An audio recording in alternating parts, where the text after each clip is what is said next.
every woman in my family has been cheated on.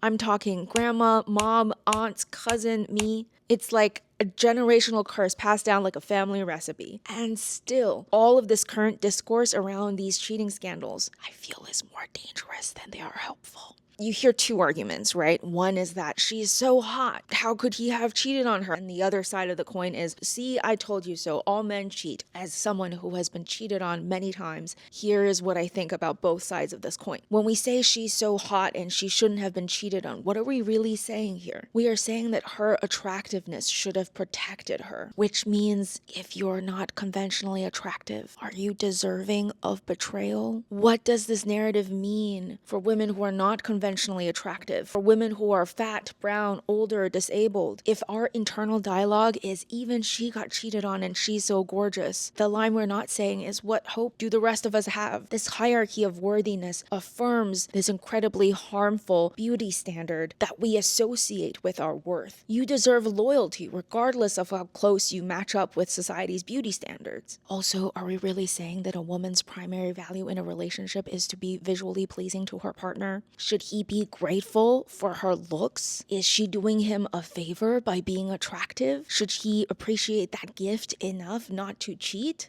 Shouldn't we see ourselves as giving more than just beauty? On this road of aging, we're all moving farther and farther away from the society's standards of hotness, which we're all doing, by the way. Shouldn't he be grateful instead for the privilege of knowing and loving a whole person? What this discourse tells me is that in many ways, we still think love, commitment, loyalty acts like a vending machine. We put in some beauty tokens and get some fidelity back. Let's talk about the other response, that all men cheat. I know the statistics feel overwhelming. Growing up, watching all the women get cheated on, I learned that this is just what happens to women. Same way the sky is blue and the grass is green. It's just the fact of life. The thing is, generational patterns isn't genetic destiny. What is interesting in my family is that I was taught to simultaneously believe in a God who offers redemption and the possibility to break generational curses and offer new life. And I was taught that betrayal is inevitable.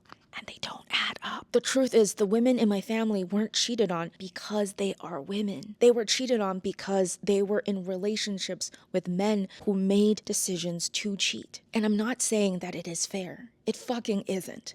And it is an invitation for us to really take a look at our family patterns of communication, boundaries, and what we accept as normal treatment.